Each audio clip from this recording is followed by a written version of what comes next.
everyone, my name is Marin Guevara, and today I'll be doing a bookshelf tour. And this is a video I've been meaning to do for quite a while.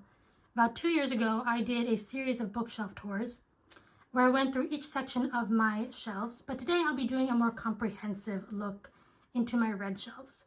So the way that my shelves work, I have red shelves and I have a TBR shelf. So whenever I read a book from my TBR, I look to see if, it's a new favorite, if I love it, or if I see myself rereading it, and if that's the case, they go here on the red shelves. However, if it's a book that I'm just meh about, or I don't see myself rereading, then it gets unhauled. So every book that you see here, except for one, I have read. And I really like this system because, it's a good way to curate the collection. So whenever you see my shelves, you do get a sense of my taste. So this will be a bit of a yappy video. I will be showing you these books and then highlighting some titles that I feel need to be highlighted. So yeah, oh, by the way, I don't have a stand or anything, so I am filming this by hand. So forgive me if it gets a little bit shaky. I'll try to do my best to stop that. So yeah, without further ado, let's get started. And I think we'll start off with my smaller books and my mass market paperbacks. So I'm actually on top of a swivel chair right now. And if I fall and make it, I'll definitely include it into the footage. So starting off here, we have a mermaid statue that acts as a book stand. We got Dracula by Bram Stoker. This is a part of the Rhodes Classics collection. So Rhodes was a photography company that did release classics. However, they're now defunct. So now all their editions are only available on the secondhand market. They all follow this sort of minimalist design, and honestly, I feel like Dracula was the best one they did. It's just so beautiful. So glad I was able to get it when, it was still available. Next, we have A Mere Interlude. This is 3 short stories by Thomas Hardy. It's part of the Great Loves collection. We got Persuasion by Jane Austen, my favorite Jane Austen, part of the Vintage Austen collection. I still need to get the rest. Over here, we have 2 Penguin Pocket Classics. They released 40 titles in this collection. They all look the same, except the colors vary. The colors are meant to correspond to the language the book was originally written in. So olive green is German, and then red is Russian. Next to that, we have some vintage SFF books. So I've been really getting into mass market paperbacks, especially for vintage sci-fi and fantasy, because they just tend to have better covers. So here we have Engine Summer by John Crowley. I read this book last year, and it was one of my favorites. So when I saw this cover, I knew I had to have it. And then we have Mockingbird, which I got this year. This is one of my favorite books of all time. I love Mockingbird. It's just, I read it, and it's one of the most uplifting, most hopeful sci-fis I've read. This version also has step back art here. I don't know, I just really, really adored Mockingbird. I still think it's highly underrated. However, I am happy to see that more people as of late are kind of shining a light on this book. So yeah, if you haven't tried Mockingbird, I definitely recommend that you do so. So next we have one of my favorite series of all time. That is the Gormenghast trilogy by Mervyn Peake. So these are the Del Rey versions with the Bob Pepper art. So these are the ones that I read the story from. One thing of note, this version of Titus Alone is the edited version. So just take that into consideration when you're looking for editions to read the Gormenghast trilogy. There's an edited version, and then there's the Mervyn Peake original version. Then following that, we have the Monstromology series by Rick Yancey. I really love this series. You don't hear people talk about it a lot anymore. So I have seen the paperback editions of them, and this is another reason why I like mass market paperbacks. Sometimes the design, the art, I feel like just better, or at least more fitting to the story. The regular paperbacks have like this very generic design, in my opinion. However, I really like the anatomical and medical motif on these mass market paperbacks, because there's a lot of dissection scenes in the Monstromology series. So like I said, I just find this much more fitting. Next, we have Assassin's Apprentice by Robin Hobb with the beautiful Michael Whelan art, and in my opinion, these are still the best covers for a Fire Seer trilogy. We have the first 2 books in LPQ. I am technically still reading An Autumn War. Don't worry, I'll get to it. However, this edition of Shadow and Summer, very cool because, if I can find it, this is a signed edition, and I got this off of Penguin Books. I was just looking for the cheapest copy and they didn't even mention it was signed, so that's very cool. We got The Goblin Emperor by Kathleen Addison. This is another great example of the mass market paperback art just being so much better. I really, really do not like the redesign of the cover for Goblin Emperor, the one on the paperback edition you can get now. It's so bland, it's so boring, it says nothing about the story. This is just so much better. I have 3 Macmillan classics. I wonder if these are going out of print because when I went on Blackwell's, they're unavailable. So I do have 2 Shakespeare's. I have A Midsummer Night's Dream and Julius Caesar. And then I have The Phantom of the Opera because I always get beautiful special editions of The Phantom of the Opera. And then speaking of Phantom of the Opera, we have the Folio Society edition. So these are my Folio books.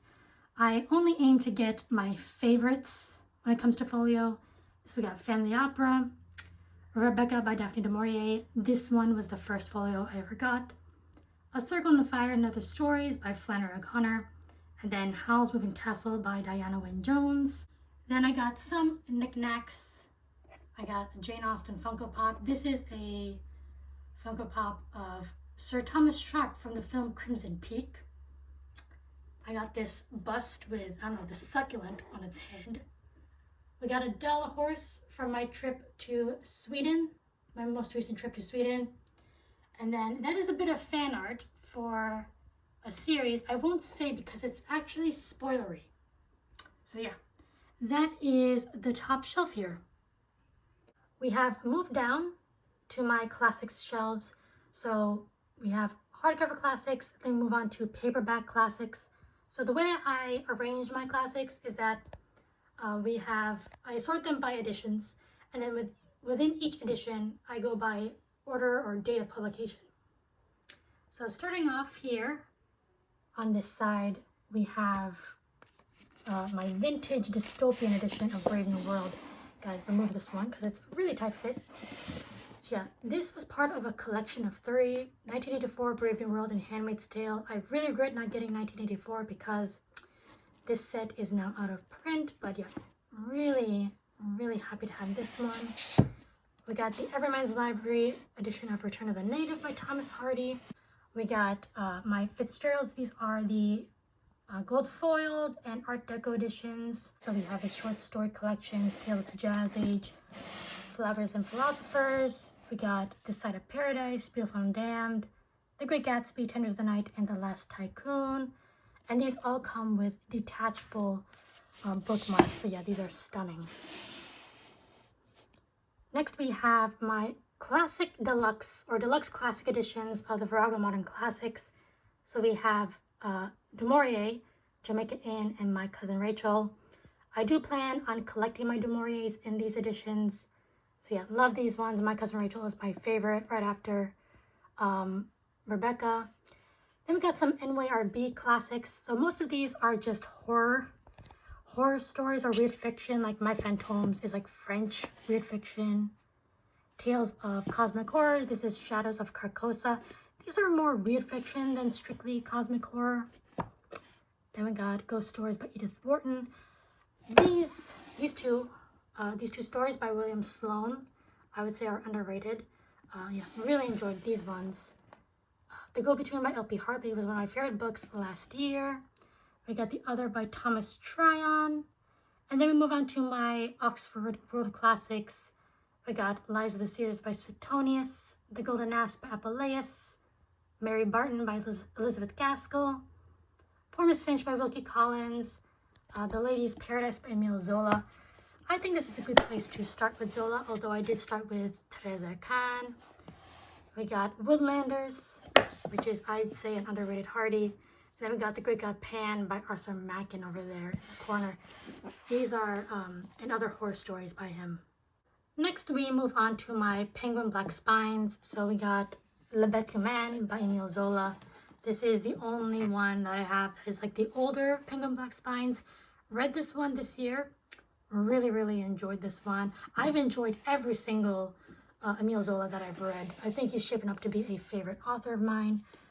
Armadale by Wilkie Collins is so underrated. People talk about Women in White and The Moonstone, but I think Armadale is fantastic. This is one of my favorite books of last year. So good. Thérèse Racan was my first Émile Zola, and I would recommend you starting with that if you want to get into Zola. The Lonely Lady by Wilkie Collins, not on the same caliber as Armadale or Woman in White. However, I enjoyed it very much when I read it this year. Oh, Germinal by Émile Zola is great as well. I did a video comparing this book with the film adaptation. And then we have Tarzan of the Apes. This one was fun, like pulpy action fun. I did read the sequel, but I do prefer this one, this first book. Haunted Castles by Ray Russell. Also excellent. So these are the complete Gothic stories of Ray Russell. I don't hear a lot of people talk about Ray Russell, but yeah, I really enjoyed his Gothic stories. Then we have my Penguin English Library collection. I used to be really into collecting these, but there just aren't any titles that I want to collect right now. Only the out-of-print Thomas Hardy's. And those cost way too much. So we got The Woman in White by Wilkie Collins. This is one of the few that are from the original run. So they have the buttery cover, and they got that the author art. I got Wives and Daughters by Elizabeth Gaskell. Still my favorite Gaskell, I'd say. Far from the Madding Crowd is my first Hardy, and I would recommend you starting there.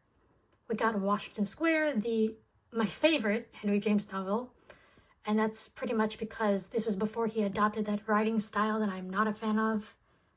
Two in a Tower, I loved. I think Thomas Hardy is just one of those authors where I'm just gonna like everything he does. We got The Mayor of Casterbridge. This is another one of the first run editions. And Mayor of Casterbridge and Tess of the D'Urbervilles are like tied with my favorite Hardy that I've read so far. Got The Time Machine, The Hound of the Baskervilles. This is still, I think, my favorite cover that they ever did. And then we have House of Mirth, which is my favorite Morton, and I feel that there needs to be more special editions of House of Mirth. I got two Penguin Modern Classic editions. So we got White Sargasso Sea by Jean Rhys. This is it's meant to be like a prequel novel where you're following the backstory of the character of Bertha Mason within Jane Eyre. I feel like there's two camps when it comes to this book. You either love Jane Eyre and don't like White Sargasso Sea, or you love White Sargasso Sea and don't like Jane Eyre. I appreciate both of them. Then we have Patrick Susskind's Perfume. Can't show the cover because of YouTube. Then we have my Alma Classic Fitzgerald's. I think these are the most beautiful paperback editions of Fitzgerald's works. Babylon Revisited. I want to shout out this one because this collection in particular is my favorite Fitzgerald short story collection. Then we also have Tenders in the Night and The Last Tycoon. Following that, we have my Kazuo Ishiguro collection. So I really like the Faber editions. I love how cohesive they all are. So we got Remains of the Day, Never Let Me Go, and then my most recent read from him, which is The Buried Giant. Next we have classics that don't belong with any of the other editions. So first off, we have The Glimpse of the Moon by Edith Wharton. So this one, I had no idea this one existed until I spotted this edition at my local Barnes & Noble. This one came out after The Age of Innocence, and I really enjoyed this one. If you're a fan of the House of Mirth, I definitely recommend you try out The Glimpses of the Moon. This is actually my second favorite one that I have read. After that, we got Precious Bane by Mary Webb. People recommend this if you are a fan of Thomas Hardy. Mary Webb does a great job of, once again, describing the natural world and all its beauty. And I was really interested in reading this one because our main protagonist has a cleft lip. And I've never really read about a character with a cleft lip before. And then after that, we got The End of the Affair by Graham Greene. This one I studied for my philosophy of religion class, and this one has one of my favorite ending lines in a book. Then we move on here. Down below, we got Till We Have Faces by C.S. Lewis. We have The Haunting of Hill House by Shirley Jackson. This, in my opinion, is still the best cover someone's ever done of The Haunting of Hill House. Following that, we have my favorite Shirley Jackson, that is We Have Always Lived in the Castle. We got The Bloody Chamber by Angela Carter. This is part of the Penguin Ink collection. So this collection had tattoo artists doing the art for the book. We got Beloved by Toni Morrison. I do plan on getting the Bluest Eye in this edition. Once again, I think this is a really great cover. Honestly, the best cover for Toni Morrison's Beloved. Next, we have Titus Awakes. This is written by Maeve Gilmore, inspired by notes that Mervyn Peake wrote for what was intended to be the follow-up to Titus Alone, Titus Awakes. We got Observatory Mansions by Edward Carey. This is one of my favorite books of this year. I definitely want to read more Edward Carey. Following that, we have my Flannery O'Connor collection. So these are all the watercolor covers. So we got her occasional prose, her essays, and then her short story collections, Everything That Rises Must Converge. And then we have her 2 novels, Wise Blood and The Violent Bear It Away. I got 2 of her compiled letters. So we have Good Things Out of Nazareth, and then The Habit of Being is tabbed to High Heaven. So yeah, that's how much I really enjoyed this book. This is one of my favorite books I read the year that I read it. And then following that, we have her prayer journal. Following that, we have some short stories. So we got some Edgar Allan Poe poems. These are illustrated by Edmund Duloc, so I'll just show you a few of them. I'm a huge fan of Edmund Duloc, so anything with his illustrations, I'm gonna love. This is one of my favorites. Then we have some selected short stories by Thomas Hardy. We have I Die For You and Other Lost Stories by F. Scott Fitzgerald. So these were stories that were either physically lost or were rejected by publishers. Oh, by the way, I do have this here. This is a little light box I got from a trip to Disney World. Next, we have some retellings. So the first one here is Phantom by Susan Kay. In the original novel by Gaston Leroux, Leroux gives a basic outline of Eric or the Phantom's backstory. And what Susan Kay does is that she just fills out that outline. And she gives out a fleshed out backstory to the character of Eric or the Phantom of the Opera. And I remember reading this and really loving it back in the day. I remember feeling pretty apprehensive at the time because, in my opinion, I think it's very easy for Phantom of the Opera retellings to just go full cringe.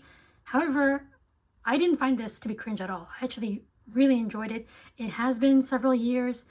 I might change my mind, but yeah, from what I remember, I really loved it. So I would love to revisit this.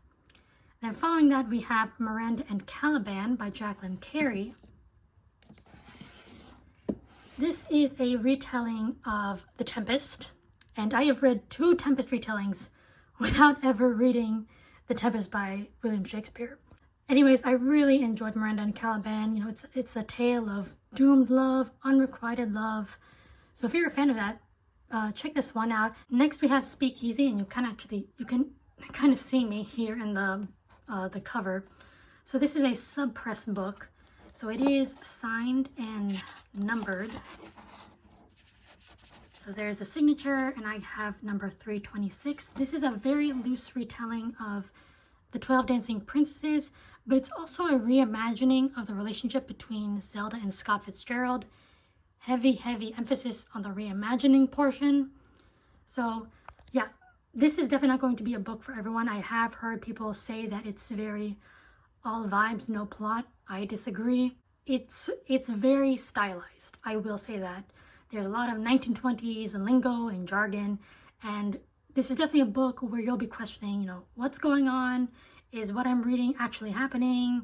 You know, so if that's not something that you're willing to read, or it's not for you, then maybe skip out on Speakeasy. Next, we have Tinder by Sally Gardner. This is a retelling of Hans Christian Andersen's Tinderbox. This one has some really cool, creepy art. If I can find a page.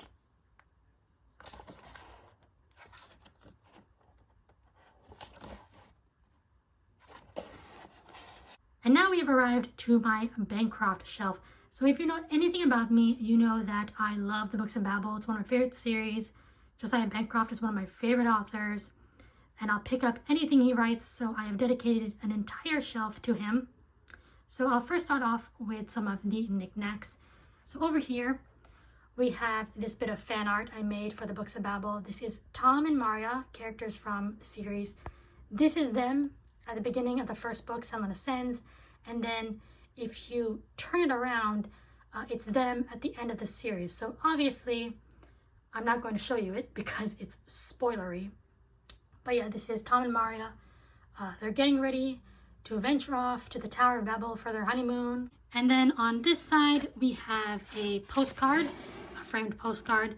When I signed up to Josiah Bancroft's Patreon, he did send me the Hexologist postcard here.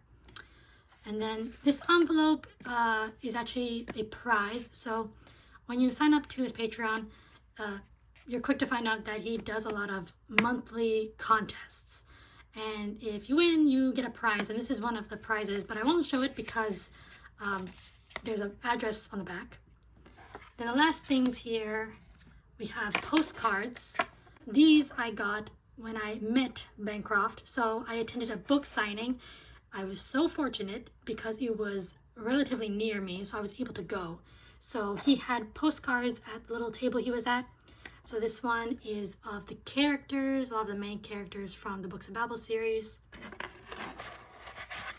Here's another one of the main players, Valletta. Oh, this one's upside down. We have the Sphinx. Moving on to the books, we first off have my Subterranean press editions, and I'm so happy, so happy to own these. These are incredibly hard to get now. They are out of stock on Subterranean Press's site. You're gonna have to get them secondhand. I managed to find the set of 4 on eBay. They were not cheap, I will say. However, the seller I got them from had them at a price that was the lowest I've ever seen. So I bit the bullet and basically went on a selling spree, selling off books, selling off my pin collection, just to save up enough money to buy them. And the guy was very nice because he also lowered it a bit for me as well. So I'm going to take them out and show you because they do deserve all that attention.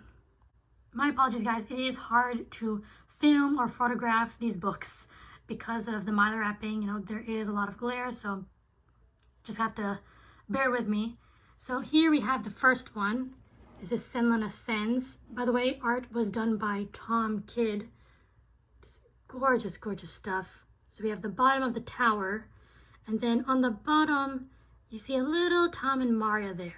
Then we have Arm of the Sphinx. Lovely airship battle. Then we have the Hod King.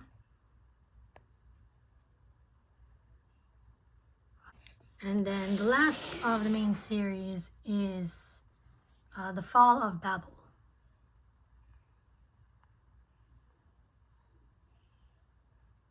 And that is not the last of the Subterranean Press editions of the Books of Babel.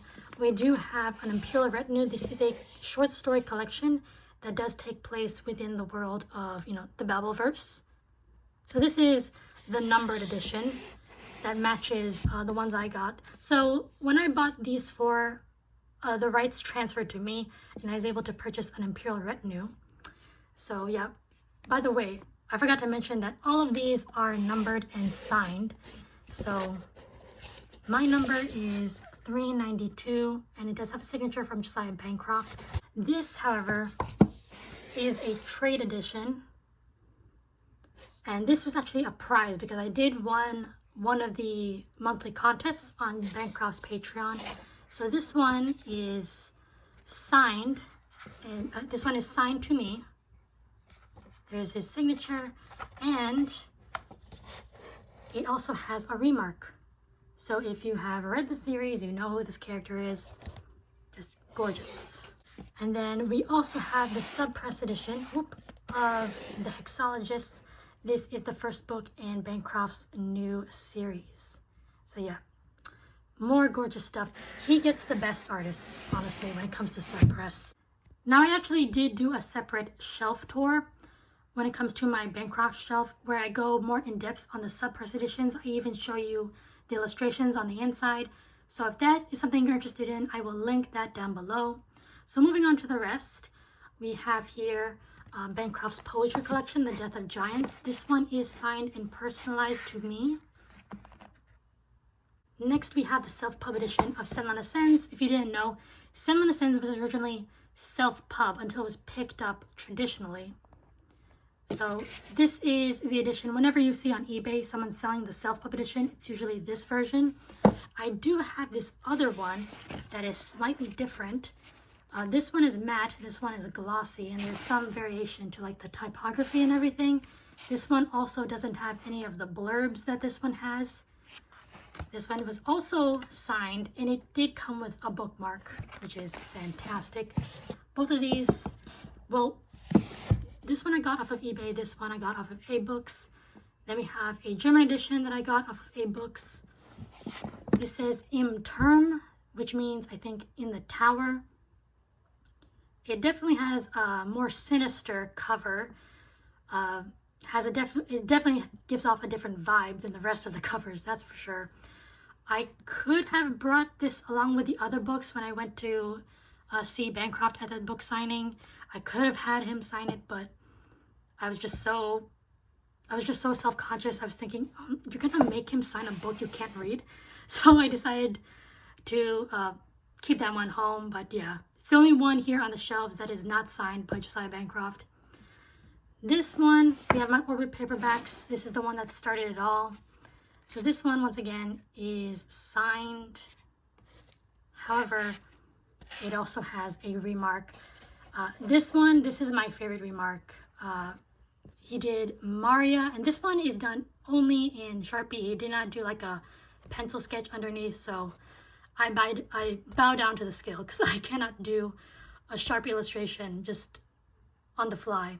But anyway, I love this remark. I think it's so fitting that it's Maria here because, you know, it's for his love of Maria, his desire to be reunited with her, that kind of kicks off the entire story of, you know, Thomas Senlin in the Tower of Babel. So yeah, love it. So special to me.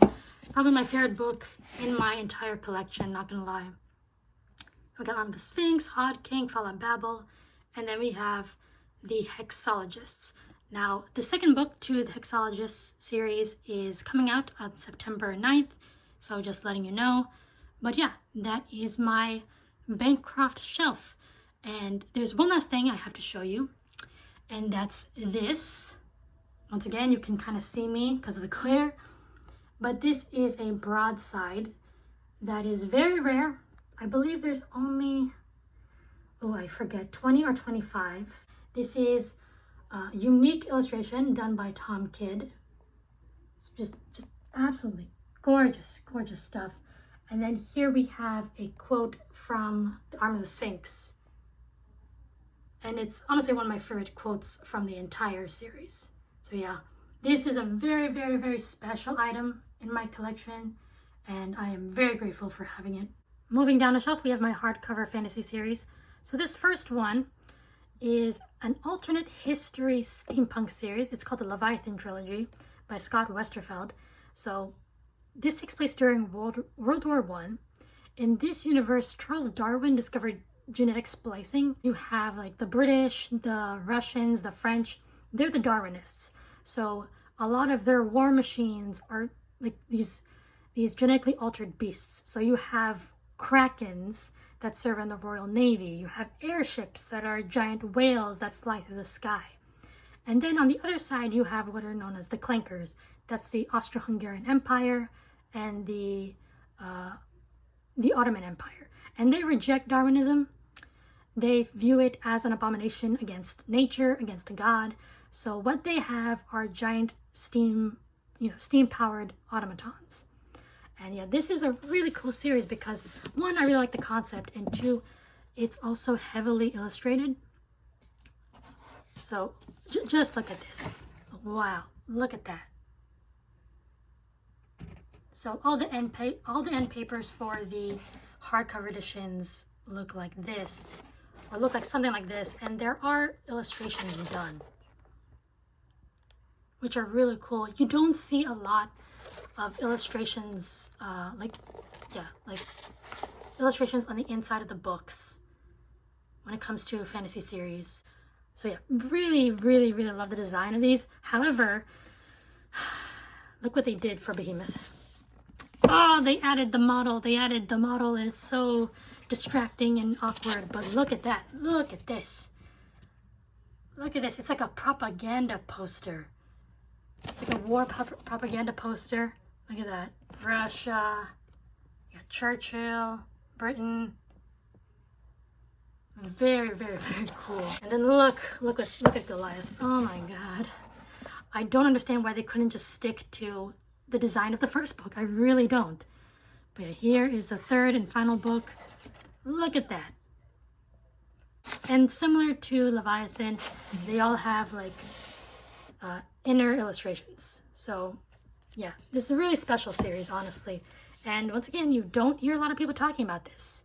I really enjoyed it when I read it in high school. I would definitely love to revisit it. The next series is one of my favorites of all time. The Mere Visit Quartet, Winter's Promise, The Missing of Claire de Lune, The Memory of Babel, and The Storm of Echoes. Love this series, love it so much. This is what also got me into the books of Babel, so highly, highly recommend this series. Next we have the Library Trilogy by Mark Lawrence. This is my first ever trilogy from Lawrence, and really enjoyed it. We got the first two books in the Shadow of the Leviathan series by Robert Jackson Bennett. We have the Broken Binding edition of The Way of Aden by Philip Chase. Huge shout out to Philip here. Had to support him, had to get this gorgeous, gorgeous edition of the first book of the Aden trilogy. This one is also signed, and it is numbered. So there it is, the signature, and then I got copy 987. This is the only Broken Binding edition that I own. However, that may change if Broken Binding ever decides to do wink, wink, nudge, nudge, the books of Babel. I'm begging you, I'm on my hands and knees. Consider doing the books of Babel. So yeah, anyway, looking forward to the second book of the Aden trilogy that's going to be coming out. And next we have this illustrated Gormenghast trilogy. Evie from She Was Only Evie gifted this to me. Thank you, Evie. We did an entire discussion series talking about the Gormenghast trilogy and Titus Awakes. So if you're interested in that, go check out Evie's channel. But yeah, she gifted me this edition because this has the original peak version of Titus alone. Moving on, we still have some more fantasy hardcovers. We got The Ladies of Grace and Dew by Susanna Clarke. This is a short story collection that takes place within the world of Jonathan Strange and Mr. Norrell. This is a 5-star short story collection for me, honestly. And then Jonathan Strange and Mr. Norrell still might be my favorite book I read this year. This is peak historical fantasy. Susanna Clarke has, raised the bar when it comes to historical fantasy for me. And then next to that we have Wizard's Castle. This is a bind-up of Howl's Moving Castle and Castle in the Air. So this came out before House of Many Ways, the third book in the Howl trilogy. So I love this edition because we got Book Sophie here. But also because out of the Howl trilogy, I only really like Howl's Moving Castle and Castle in the Air. House of Many Ways is fun when Howl and Sophie are on the page, but then when they're not, I don't know, I'm kind of bored. So yeah, I really love having this edition. Next to that, we have another edition, or we have this edition of The Last Unicorn by Peter S. Beagle. I really like the art on here. This is a deluxe edition that has the sort of sequel short story. Then we got Piranesi by Susanna Clarke, one of my favorite books of last year. We got Naomi Novik's Uprooted and Spinning Silver. And then we have here my City Watch series. So obviously I really, really got into the City Watch. This is a sub-series within the Discworld, within Terry Pratchett's Discworld. I tried out Guards in April, and it kind of just snowballed from there. I have finished Thud. My most recent read was Thud. I just finished that. And now all I need to read is Snuff, and that'll be goodbye for now for my City Watch Goon Squads. However, I'm not done with Discworld yet. After I finish City Watch, I do plan on reading the Moist von Lipwick books. So yeah. But I'm kind of holding off Snuff because I don't want to say goodbye just yet. Next, we have my SF Masterworks. I did an entire video showcasing this this collection, so I won't go too in-depth on this. On top of that, we have my Tchaikovskys. We got Cage of Souls and Guns of the Dawn. Cage of Souls was my first Tchaikovsky. I picked it up because two people messaged me on Instagram telling me that it reminded them of Selena Sens. And if any book reminds you of Selena Sens, please let me know of it. I can definitely see the similarities and why people say that Cage of Souls reminds them of Selena Sens. I'm very surprised to find out that Cage of Souls is people's least favorite Tchaikovsky. I really enjoyed it. It was one of my favorite books of the year that I read it. It, at least for me, felt reminiscent of classic sci-fi, a la I Am Legend or Day of the Triffids. And then Guns of the Dawn was really fun. I really enjoyed it. I would love to see a Guns of the Dawn 2. I don't need like a 10-book series or anything like that. Just one follow-up book. Just one is all I'm asking. I have heard that Tchaikovsky is interested in doing a follow-up to Guns of the Dawn. However, it's going to be, it's hard because publishers aren't keen on getting Guns of the Dawn 2. But, you know, I mentioned if Tchaikovsky decides to do a Kickstarter, I would definitely help fund it because, yeah, I do want a Guns of the Dawn 2. So for these last two shelves, I am literally squatting, so we're gonna have to do this fast. So the first one here is Harlan Ellison's I Have No Mouth and I'm a Scream. This one is a collection of a few of his short stories, and I am so surprised that people are asking for like $100 for this on eBay. I guess you can no longer get it, that's why, but I was able to find that copy at my local Barnes & Noble like a few years ago. So yeah, I Have No Mouth and I'm a Scream is probably the angriest short story that I've ever read, but very good. We got Day of the Triffids by John Wyndham. I also read Midwich Cuckoos, but I prefer Day of the Triffids. Really, really good. Annihilation by Jeff Vandermeer, I know is the first book in a trilogy, but apparently now it's on a quartet because I think there's another book that came out. But anyway, I have no desire to continue on with this trilogy or quartet. Annihilation to me just feels like a standalone. Like it just works as a standalone. I have no desire to find out about the zone or anything like that. The story that we had here was enough for me. So I treat Annihilation like a standalone. So yeah. Next we have The Mountain in the Sea by Ray Naylor. Now, this one is also signed and personalized by Ray Naylor because I did meet him. That same book signing where I met Josiah Bancroft, Ray Naylor was also there. So that was pretty cool. Next, we have The Lunar Chronicles. This is such a great example of why some redesigns are really helpful in kickstarting interest in a series again. I read Cinder and Scarlet back, I think, in high school. I never moved on to Cress. However, I saw these editions and immediately thought, you know what? I'm going to try out this series. And I ended up binging it. And what I also love about this series and these new designs is that one, the art is done by Tomer Hanuka. And look, I'm never going to own a Tomer Hanuka poster. It's just, it costs too much. I've accepted the fact I'm not going to get that, you know, Man Who Fell to Earth poster. So I can own his work through these redesigns of the Lunar Chronicles. And these editions, this is how you do step back. I know that some people, some readers just will declare war upon step backs. Like they have such a beef with them. But look at this. You get brand new, beautiful art. You open it. Bam. New art depicting a scene from the book. And then all the blurbs are on this side. This is how you do step back. So here's another one. Scarlet, the second book. Bam. Look at that. However, I do have bad news. When I went to my local Barnes & Noble, the newer versions of this don't have the step back art. It's just a regular paperback. So step back haters, you got what you wanted, but what price did we have to pay? We lost the step back art from Tomer Hanuka. So if you want these editions, go check out your local bookstores, see if they have them because they will be eventually phased out. So following sci-fi, we have romance. So yeah, this part of the shelf is kind of just a hodgepodge. We got Georgette Heyer, For Friday's Child. This is still my favorite Georgette Heyer, and for those who don't know, the only fan letter that Georgette Heyer ever kept was from a woman who was a political prisoner back in Eastern Europe, and she told her that the way she kept herself and her fellow inmates sane was by recounting the plot to Friday's Child over and over and over again. So there's a bit of, fun fact for you. Then we have Sylvester, which I also really adore. I have read more Georgette Heyers, I just don't own that many. They do take up a lot of room. Next we have The Last Tale of the Flower Bride. This is the LitJoy Created Edition with the end pages here and the sprayed edges.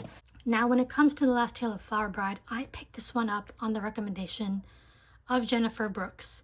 Jennifer was a booktuber that I regularly watched. Unfortunately, she unexpectedly died. It was just so unexpected, honestly. Before it was announced that she passed away, I was attending one of her live streams. It was the first kind of booktuber live stream I ever attended. And a few days later, it was told that she had passed away, and I was just so shocked. I picked up Last Tale of the Flower Bride because of her recommendation. I enjoyed watching her videos so much. She was also a fan of the classics. She loved, Dante Alighieri. She also loved reading Wilkie Collins. So this one's for you, Jennifer. Without you, I wouldn't have picked up this book, and I really did enjoy it. Moving on, we have Set in Stone by Linda Newberry. This one I did mention in my 4 books you probably never heard of. In the Country by Mia Alvar is another 5-star short story collection. And then we have some nonfiction. We got Caesar by Adrian Goldsworthy. For a while, I would read this book before I would go to bed. We got Isabella the Warrior Queen. This is about Isabella of Castile. Dear Scott, Dear Zelda is the love letters of Zelda and Scott Fitzgerald, and I would recommend this if you're interested in these two. And then this one, The Thought Book of F. Scott Fitzgerald. This is basically his diary he kept when he was a young boy in Minnesota. That's really, really cool. You get to see all the shenanigans that a young Fitzgerald got into. This is The Romantic Egoist is a pictorial autobiography of the two. And then we have my Beehive Books edition of The Great Gatsby. It's the only one I own as of right now, and it's down here because it just doesn't fit anywhere else. But yeah, this is probably the most beautiful hardcover edition of The Great Gatsby. Look at that. Gorgeous stuff. For this final section, it's also a bit of a mishmash, but it's mainly horror. So here we got Vasen. This is a compilation of Scandinavian folklore that I got from my recent trip to Stockholm. We got my LitJoy Created edition of Phantom of the Opera. Love the cover to this one, and as I mentioned, I love collecting beautiful editions of Phantom of the Opera. Next we have the Corruptor Press editions of H.P. Lovecraft's work. So these are available in trade editions. They're called the Valorum editions. The Corruptor Press ones are just the fine pressed versions of these. So these editions are considered to be, by many, to be the definitive versions of H.P. Lovecraft's work. So I haven't hauled a lot of my H.P. Lovecraft, like the Penguin Classics editions, because I'll just be collecting these Corruptor versions. So this is volume 1. Here we got Dagon. So once again, his early work. I believe this is from the years, 1905 to 1925. Then we have volume 2. We got Cthulhu over here. And these are from this is from the year 1926 to 1930. So the story is from 1926 to 1930. Next to that, we have H.P. Lovecraft and others. These are short stories that he co-authored, edited. Volume 4 of the Corruptor Press editions will be this. However, I'm just keeping it for now until I get that volume 4 pre-ordered. I'm thinking of ending things by Ian Reid. One of the few modern horror books that genuinely scared me, unnerved me. I know that people are polarized by the ending, but I really, really like this book. Universal Harvester by John Darnielle. Another one that I really enjoyed. That people do not like, apparently. It has a very low rating on Goodreads. However, it does have a blurb by Kazuo Ishiguro, so if that interests you, maybe check out Universal Harvester. I do love the premise of this. So it takes place in the 90s, and our main character is working at a video rental store.